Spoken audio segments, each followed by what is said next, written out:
Okay, it's going. All right.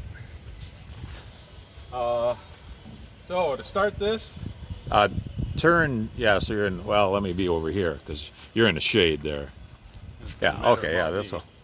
So to start this, we put the start switch on. We're gonna, the crank gets the starter going.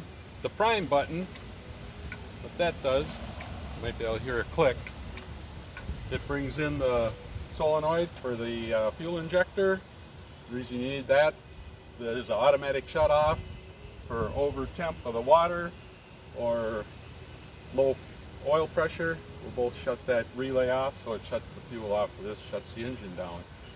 There's also wiring for an external switch, so you can have an emergency shut off. I had mine down in the basement. I'd hit that switch and I could shut this off remotely if anything was going wrong.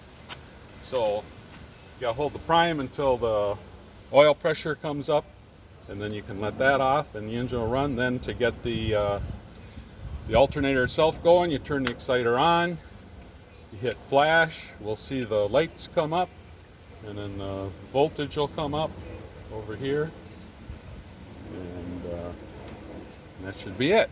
So let's give her a try here. So prime, crank it.